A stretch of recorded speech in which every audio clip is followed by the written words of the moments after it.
Hey guys, welcome back. So I thought that we should get into some cards. It's been quite a minute and I haven't really had the time for one to sit down and film a video. I've been super busy. I have a lot of really fun and exciting things to share with you guys, especially coming up here in this Virgo season. But I thought that we should do like a little bit of a pre-game video before we fully get into the season itself. I have another video that's coming out for you guys around the 22nd. I finally just got home. I'm able to actually finally like kind of sit here and really kind of look over a lot of the work that I've been doing in between everything else that I've been doing. And I wanted to kind of, touch base a little bit with you guys. But yeah, I have some really fun stuff coming up. These boxes, these packs that I have, we're gonna talk about those at a later time. And please excuse my nails, you guys. They are so bad right now.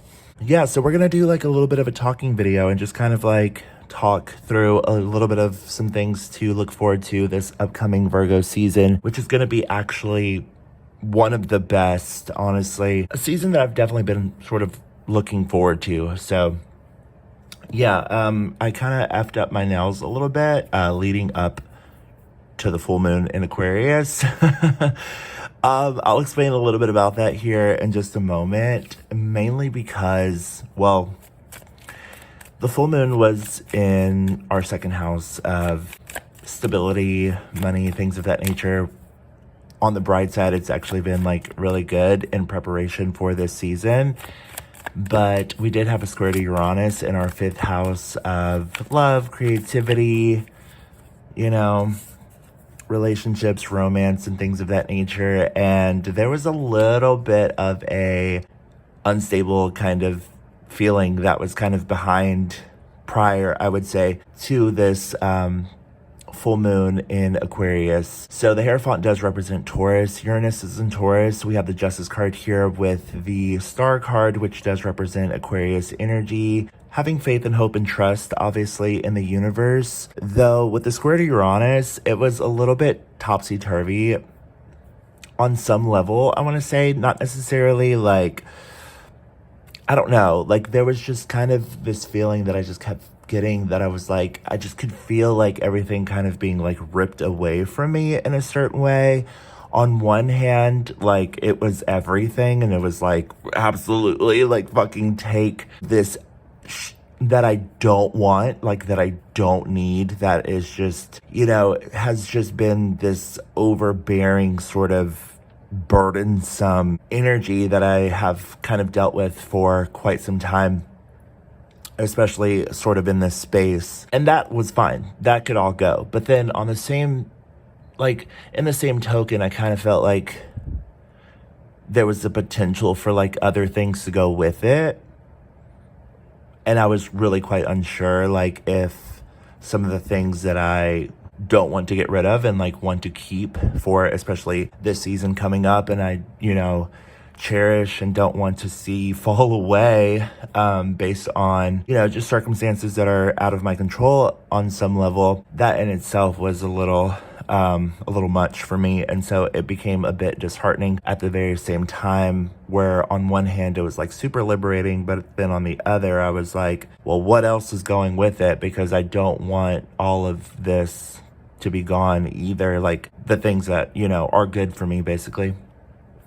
And so it became quite a bit. But then I started to kind of understand. I mean, I had to kind of surrender. And as I talked about in my last video, as far as like having faith and hope and trust in the universe and just kind of allowing for a higher power or God or however you want to look at that, just kind of, determine this feeling of things or like this vibration of things. I had to just kind of like surrender to the universe, the Justice card here, and just kind of, step back and allow for the chips or the tokens, however you want to look at that, to fall where they will. And in doing so, it was really quite interesting because then I started to notice that, I mean, obviously with this full moon in particular, with the full moon that we just had by the time that you guys will be watching this video, In Aquarius, you know, out of the lineup of new moon, full moon, you know, sequences of things in comparison to how things used to be or how things were for quite some time with the full moon, new moon. So once the moon cycles flipped, we had the first new moon, which was in Leo, and then we had this full moon in Aquarius. And Aquarius energy, the moon right now, by the time that you guys will be watching this video, is in Pisces or will be in Pisces. I'm just going to say it's in Pisces. I'm already tapping into that energy, and that's just how I feel energy. That's kind of how I work with the energy. It's how I understand astrology as well. And for me, you know, I'm pretty like clairvoyant for one, and then for another, I consider myself to be someone who has like synesthesia, which is ten of swords.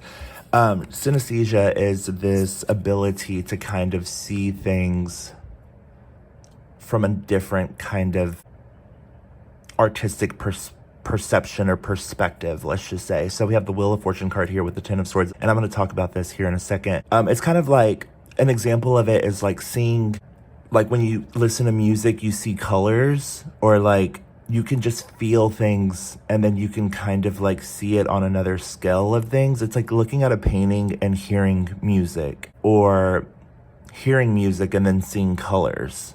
It's very interesting. Look into it if you don't know what it is. Actually, the person who created tarot had synesthesia. I can't exactly remember her name, but anyway, she used to like look at the ocean and hear like a song, or she would like feel what was happening vibrationally in a certain way, or she would see like a soldier and imagine them to be like this knight, this shining, you know, this knight in shining armor, like taking over this cup of love to this person, where like the person was just a knight, but like she could just see things from a different perspective. I don't know how to explain it. That's basically what synesthesia is. And, you know, some of the best psychics have it, whether they are medium or they just do tarot. And so anyway, the reason I say all of that, I say that to say this, is because during the full moon itself, I started to kind of like notice, and I kind of started to see like this past part of myself separate from a part of who I used to be, and like why all of those feelings were happening the days prior to the full moon itself. Yes, it's very significant. Also, Aquarius, if you look at the zodiacal wheel of all the astrology signs, it starts at Aries and then it goes all the way around to Pisces. Right now, the moon is in Pisces, so it's about to end the zodiacal wheel and start over. That's why the new video will be coming out on the 22nd, because it'll be right at the start of the zodiacal wheel as we enter into Virgo season. And then the moon will also be in Aries in the beginning, starting the cycle over, like starting it completely fresh and brand new. Aquarius is like towards the end of the zodiacal wheel, so it's very much at the top. Aries starts down here at 1, and then it goes all the way around to 12, and then it starts at 1. It's kind of like a clock, but imagine it like, you know, just look at the zodiacal wheel. You'll see what I mean. 10 and 11. 10 is Capricorn, 11 is Aquarius, and then 12 is Pisces. So they're at the very top of the zodiacal wheel. That's why Capricorn stands for career and money, and how you sort of express yourself in an outwardly way, because it's how other people sort of see you or view you. Granted, you know, I'm not out here like, also being like a Cancer sun, I just feel the need to protect my energy and like protect myself. 10 of Swords card here. 10 of Swords are massive endings, like I was saying. Full moons are completions or culminations or end of cycles. And so what I was getting right around this, and I'm going to hit my vape for a second. I started vaping again. I have been like so off my game. Like I need to get back into the gym. Not that I've been off my game. I've just been so busy with other things that like other things have kind of suffered a little bit, because I was like on a mission. But anywho, so right around, obviously, like the day of, let's just say, of the full moon in Aquarius, I kept feeling myself, like, I kept seeing, like, me walking, like, imagine a theme park. Remember I talked about a theme park not too long ago? And, like, how you're kind of like, whoa, like, what is that? Or, like, why is that happening, right?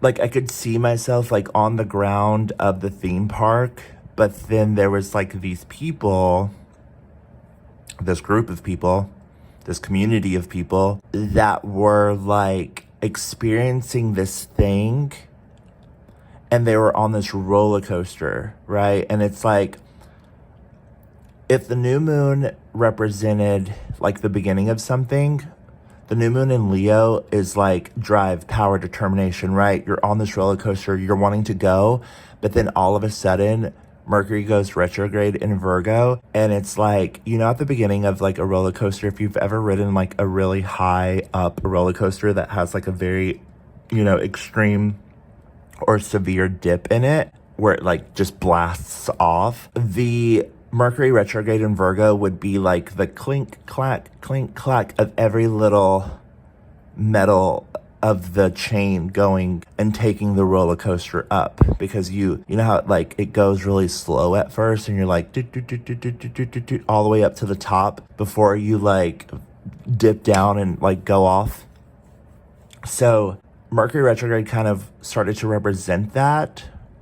And I started to kind of see the full picture of like, you know, the Leo energy, Mercury in Leo. Granted, Mercury's back in Leo now, but and Mercury is going to go direct in Leo on the 28th. So pretty soon from now. And that's going to be all about like getting your voice back and like really expressing yourself. It has a lot to do with communication. So right as we close out this season, I mean, like I said, everything's kind of coming back to you, and you're going to be feeling like completely different, and things are going to change so significantly in this upcoming season. But again, like you kind of have to keep some things to yourself, because obviously, right? Things outside of you. But yeah, so the Mercury retrograde is like the, you know, the slow motion of the roller coaster going up to the top of the, you know, of the ride. And I could just see these people that were on the ride, and they were like being so dramatic, and like they'd never experienced something before, yet, you know, it's like the way that I feel about it is like you talk about this all the time, and yet, you know, it's like I don't understand how like certain people can like be all about it, but then like when it comes to it, like they don't really know what to do. It's like they're so overwhelmed. And one of the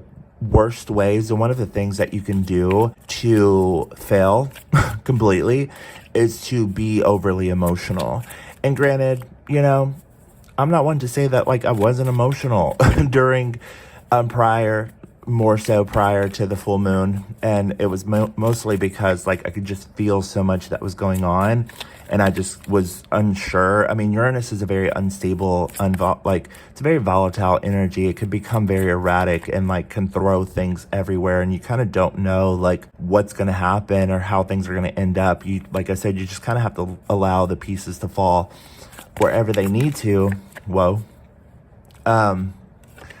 And so the sun card here, very beautiful. This is brighter days, very beautiful. Love this. The sun is just lovely. It represents Leo. Mercury's back in Leo. We're finding our space again. We're finding, you know, there's a strong energy that's coming up. Well, let me finish this really quickly. So anyway, these people were on a roller coaster, and they were going on the roller coaster, and they were just like overly just like, oh my God, like what's going on? Like, oh my God, all this stuff is happening. And it's like, bro, like, you know, I mean, if you don't know, I surely know what's coming up after this one day. You know what I mean? I can tell you the entire month of September right now if I wanted to. We're going to get a little bit into it just because I feel like it. I feel like it's necessary, because we have the Wheel of Fortune card here, the star and the sun.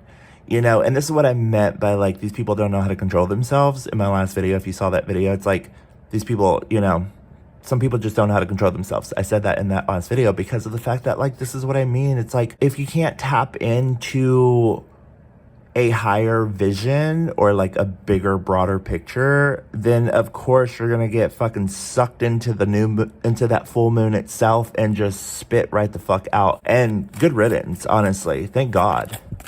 You know, and it's like, yeah, it's basically the first full moon after this new moon, full moon cycle, and y'all are on that roller coaster, and I'm over here just like walking inside the theme park, like trying to find like something entertaining or something fun, you know? So anyway, we have the sun card here.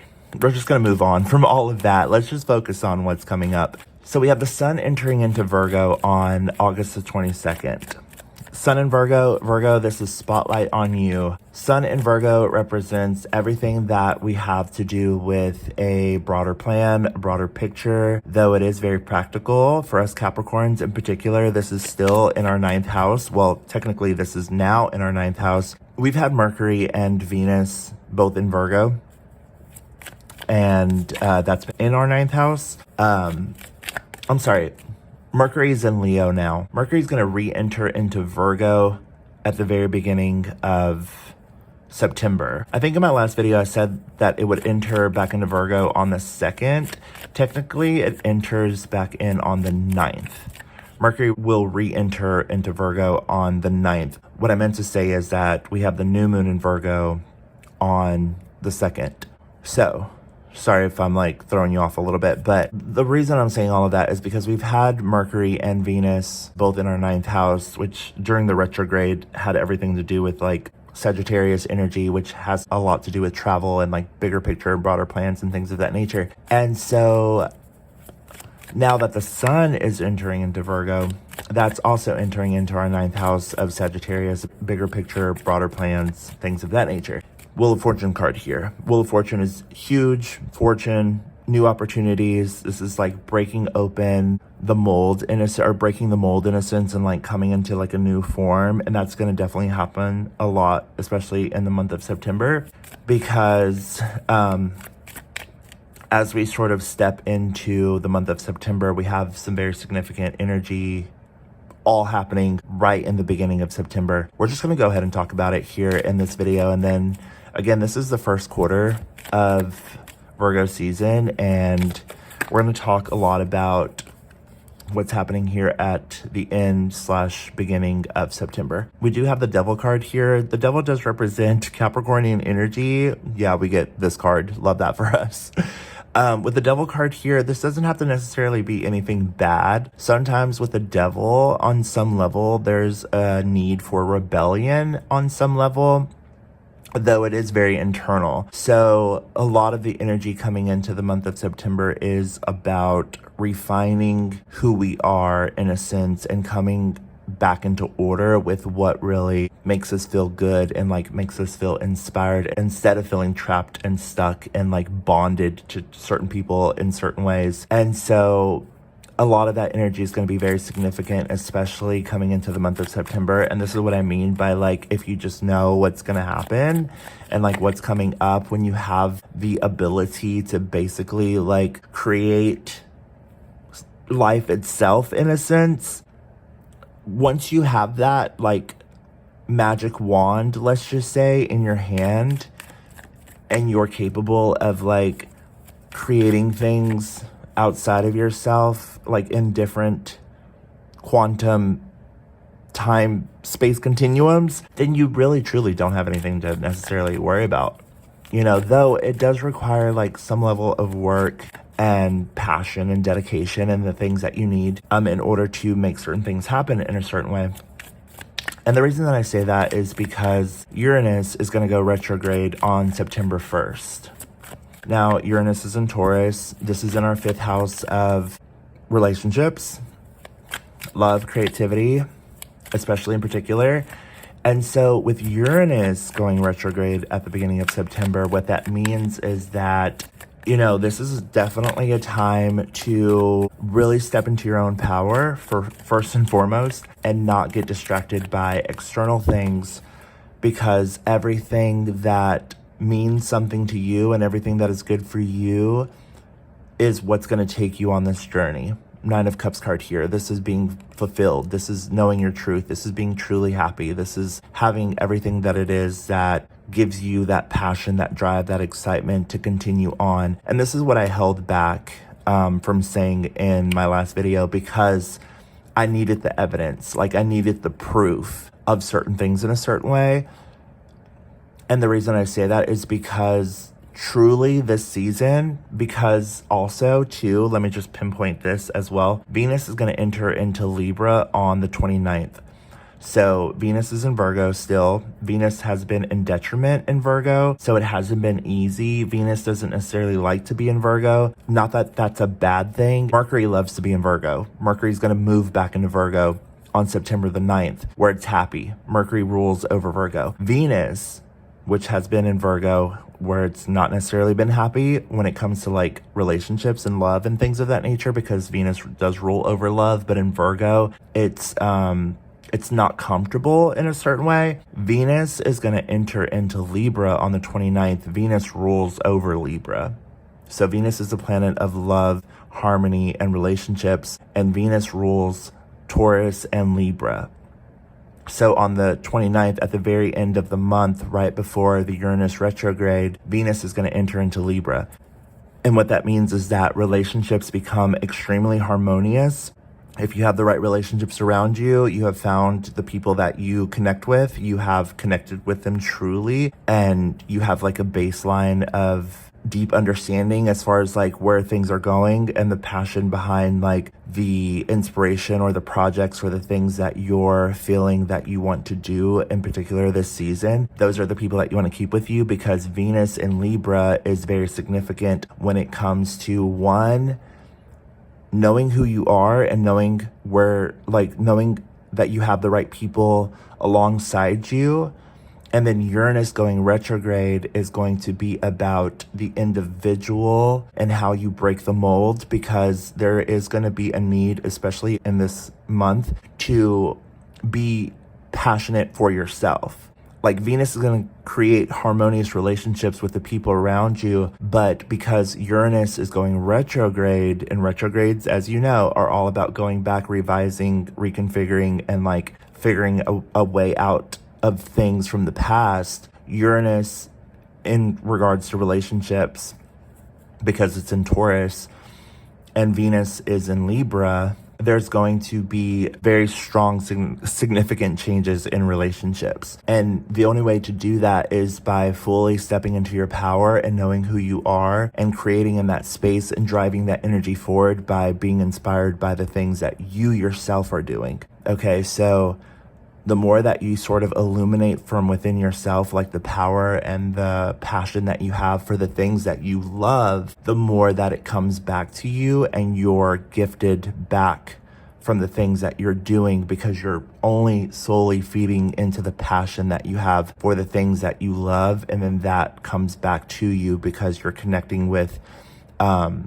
the right spaces and things of that nature, though it has to come from a very internal place, especially with the sun in Virgo, because it is all about the organizational skills and the practicality and knowing yourself and how you get from point A to point B in order to make things happen and in order to manifest. Okay, so that's why, I needed things to happen in a certain way, because I needed to see why things just cannot go forward, right?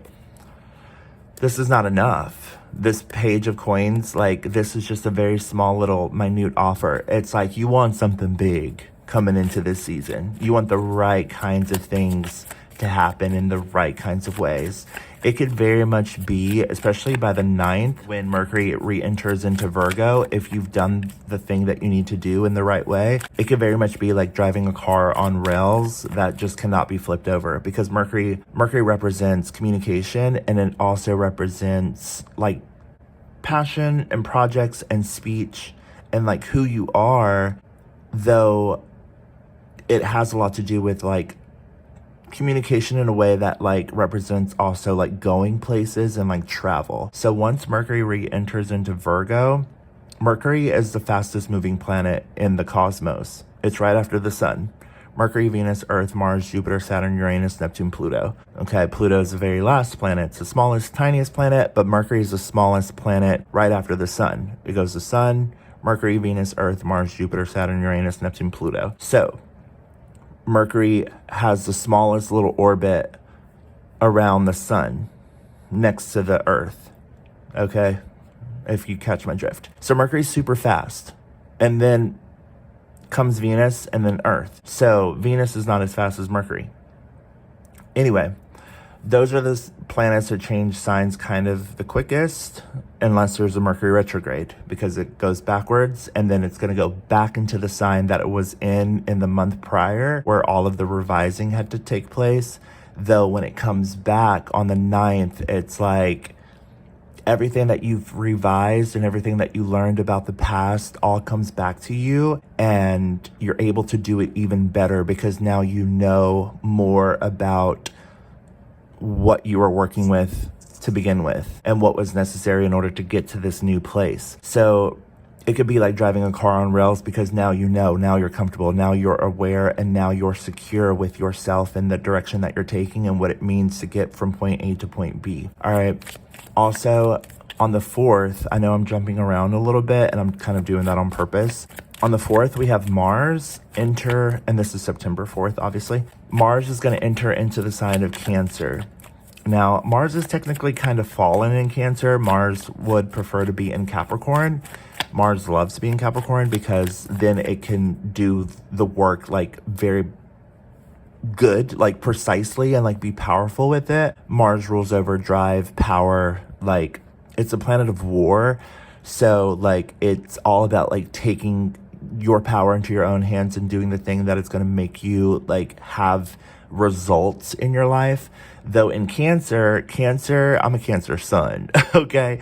Like I am a Cancer sun with a Capricorn rising, if you guys don't know, and I have a Capricorn moon as well. So with Mars and Cancer, Cancer is like a little bit of like, you know, the softy in a sense. It's very soft boy era. Though with Mars and Cancer, because Cancer is like, oh, I don't want to fight. Mars is like, I want to fight and I want to like blah, blah, blah. Mars and Capricorn, when Mars is in Capricorn, that's very different. Mars and Capricorn is like, oh, okay, you're going to say that? Well, I'm going to do this. And I'm going to show you how you can't ever like throw me off my course, because it's really good at how it's going to do its job and do it extremely well. Mars doesn't mind being in Capricorn at all. It's exalted in Capricorn, but Mars isn't going to be in Cancer. I actually have Mars in Cancer in my chart. So what that means is that like you would prefer not to necessarily create chaos in a sense. Like you would prefer like, I mean, not that you don't mind it in other ways, like when it comes to like, I don't know, maybe like dominance or like somebody having control in a sense, like that can turn you on to some degree with Mars and Cancer, or it's like somebody's kind of like powerful and strong and protective. Mars in Cancer is very protective. It's like Mars could be like the parent or the mother or like the authority figure. Mars rules over Aries. My mom's in Aries. Like she's super protective over me.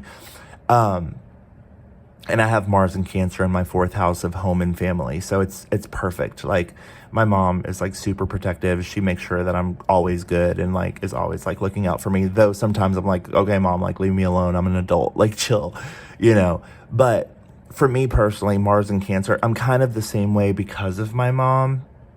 She's in Aries. So Mars rules over Aries. Again, I'm kind of reiterating this in case you're like not following completely along. But Mars in Cancer could very much be protecting the people that you love, because Mars is protection, fights, aggression. In Cancer, Cancer represents love. Cancer represents like home and family. It rules over the 4th house, which is home and family. But Cancer is very the mother. It is very much like, these are my children. These are the people that I love. These are my friends. Do not fucking touch them. Do not do shit to them. Do not talk to them in that way or whatever. Like, so with Mars and Cancer, even though it's in detriment, there's always good and bad to every exalted and detriment thing. Like with like, let's just say Mercury in Virgo, for instance. Mercury loves being in Virgo, though where it could do its job extremely well, and it's extremely organizational and like has a very good structure and like knows the plan of action that is best for how to create the results that are necessary in order for things to change. There's like a shadow side. So there's always like two sides to things. Like Mercury in Virgo, shadow side, like the dark side, would be like too over analytical and like too critical and like too what was the word? Too calculated, and like trying too hard to figure this thing out so that it works, when it's best to just know that like it's gonna work, like it's fine.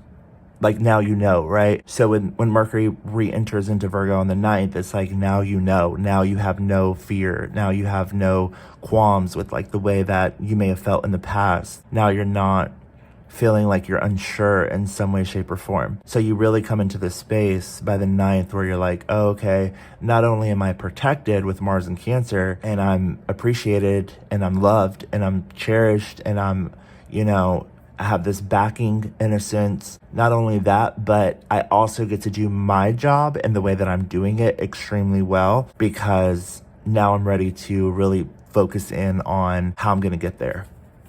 So, yeah, it's very important to just kind of, go with the flow of things this season, and don't overthink the process, okay? We'll talk more about it throughout the season. We have the 3 of Coins and the World. And this is what I mean by the 4 of Coins card here. This is, and I know that you know this word, a martyr. What'd you say? A martyr. A martyr. 4 of Coins. This is somebody who holds on to things too much or is like too protective. But at the same time, the flip side of that is like focusing in on the work and the aspiration behind like how you're going to make this thing happen. It's like fully focusing in on how you're going to move and drive the energy forward. So like for me, for instance, like this season in particular with a lot of these transits, because for Capricorns in particular, we have Venus entering into Libra in our 10th house. If you want to get like a personal or something like that, emails down below. I can help you guys. But in our 10th house, that is Capricorn. So Venus is going to enter into Libra in our 10th house of career. So with the 4 of Coins card here, this is really going in, locking in. It may not be like day by day, but definitely like pretty close to it. Okay, with updates. Okay, 2 of Wands card here, having a plan. There is a necessary plan that needs to take shape and take order. I'm going to set this deck down. There's a necessary plan that needs to take shape and take order. It's all going to really start coming in, throughout this end of this period, this first quarter here at the end of August, though you don't want to, because Uranus is going retrograde, like you don't want to throw things off. You want to take your time with it, okay? Not that you're not going to be feeling good and not that you're not going to be excited, rewatch this video if you need a little bit of insight or something like that. But 2 of Wands card here, this is kind of saying to yourself that like there needs to be a particular order of things before things fully develop. You know what I mean? Like you don't want to come off too boastful, too arrogant or anything like that, right? Even with like, the plans for other projects and things like that. It's like you don't, you want to make sure that like things are happening in a way where like people feel genuine. There's a, ingenuous and like genius also way of doing things to captivate and to have quality with the plan of action rather than like, just continue to stay honest. Honestly, just continue to stay genuine and humble, and the energy is going to be there for you to tap into, especially with Mars and Cancer, because it's gonna slow down regardless anyway, the level of aggression, unless there is aggression, obviously. But like that's the thing. It's like for people who have come off a little too, overbearing or too in their ego and stuff like that, that's not going to work this season, especially in Virgo season, because Virgo is really grounded. It's all about like being honest and real and like true to yourself and like your nature and like what it means for you to connect with the right kind of organizational skills that you have with the right kinds of people. It has a lot to do with networking still. And with Mercury moving into Virgo, the sun moving into Virgo in our 9th house of Sagittarius, which is bigger, broader thinking, like it just has to naturally take shape. And the more that, we're able to just kind of allow ourselves to continue to tap into the right projects, the right ideas, the right people and things of that nature, the continued abundance will be there. Like the continued opportunities and approaches for new things will be there. All right, so I'm going to leave it there for now. There's the Four of Wands at the bottom of the deck, Queen of Wands, the Moon, yeah, and Five of Coins. This is endings, this is walking away. So just continue to just not pay attention to anything that is not for your highest and greatest good. I mean, you should have already been able to do that by now, right? Rather than like expressing that. I'm not even going to touch that with a 20-foot pole. So, you know, we have the Moon card here. We do have an eclipse coming up, a full moon solar eclipse. No, I'm sorry. It's a full moon lunar eclipse in Pisces on the 17th. Okay, that's coming up. So we'll talk about that way later. Queen of Wands. This is Leo energy, passion, drive, excitement, love for life, being yourself, being creative, having that spark within you to know what is driving you towards more happiness and like success and creativity and how you express yourself. It has a lot to do with passion and love. Mercury and Leo. I have Mercury and Leo actually as well in my chart. Mercury and Leo is all about how you express yourself and how you talk, and like it does give you like a very creative way of speaking, and it does give you like a very powerful way of, you know, wanting to express yourself. So don't let that fire burn out when it comes to like who you are. Stay instinctual. You see this little cat? Stay instinctual with like how you plan to develop what you're moving towards and like what you're working on this season. The more that you can organize those plans, the better that you'll be. Just tap into like what you want to do, what you want to say, and how you want to say it, and stay true to yourself. Then we have the Four of Wands card here. The Four of Wands is harmony, it's love, it's balance, it's everything that it is that you need. It's a stable home, stable life, stable friendship, stable family, all coming from within. Okay, these people are celebrating, they're happy, they're good. Okay, so keep the bad things out and stay in that space where you're, you know, where you're good, where you're feeling humble and not humble, but you know, you feel good about the things that you're working on. Let's just say like the things that you have in store for you. All right, because it really is coming all back down to you, especially with the Uranus retrograde. Like this is how you do the thing that you are best at. All right, so I love you so very much. I'm going to leave this video here for now. Like the video, comment down below. Let me know what you got from these messages. Let me know how you feel about this Virgo season coming up. It's going to be a very exciting time, you know. Very, very powerful energies that are coming in. We also have, I didn't touch on in this video because it's already long enough. We also have Pluto, which has been retrograde for most of this year, and it's been slowly working its way back. Pluto's been retrograde in Aquarius. Okay, if you've heard me talk about Pluto retrograde in Aquarius, I used to touch on it a lot because it was very significant when it first happened. Then you just kind of like become accustomed to the energy. Pluto is right at the degree where it's about to enter back into Capricorn. Okay, and we love that for us because we had Pluto in Capricorn for 18 years. Okay, Pluto's going to enter back into Capricorn and it's going to be retrograde still, obviously. Pluto's the last planet. It takes the longest, right? So imagine like 18 years of Pluto in Capricorn. Pluto is all about destruction and like it's an internal, it rules over Scorpio. So it's like how you like truly transform and transmute and like alchemize your entire life. So Pluto is going to re-enter into Capricorn for like 2 or 3 months, September, October, November, 3 months. Pluto's going to re-enter into Capricorn on, what day is it? On the 1st, September 1st, right? When also Uranus is going retrograde as well. So Pluto's going to re-enter Pluto's going to re-enter into Capricorn on the 1st until November. And then once it goes back out and re-enters into Aquarius, it's going to stay in Aquarius for 20 years. So for Capricorns, we're pretty used to being like having Pluto in our sign, in our first house. We know what it means. We know what that has. It's a huge transformation. So for 3 months from September, October to November, it's very powerful. It's a huge, massive change for Capricorns, especially in particular, but it's going to require work. It's going to require a way of building, transforming, transmuting, and like truly alchemizing our lives. And then Pluto's going to re-enter into Aquarius.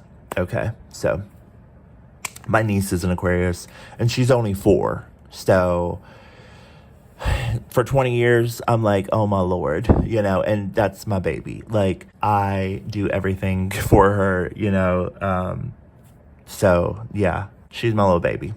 I'm going to go get her this September, because this September, just off topic really quickly before I go, the new Zelda game is coming out, The Echoes of Wisdom, I think it's called, where you actually get to be Zelda. I'm going to get that for her, for whatever, like, just because, like, I just get her whatever she wants. But yeah, so, yeah. All right. That's pretty much it, you guys. I love you so very much. I love you guys. Thank y'all so much for all the love and support. It truly means a lot. I cannot seriously thank you enough, literally from the bottom of my heart. Like, I truly cannot thank you enough. But yeah, so yeah, we have a lot to go over. We have a lot to talk about. This September is going to be it's going to be the start of something completely different. All right. And I will talk to you very soon.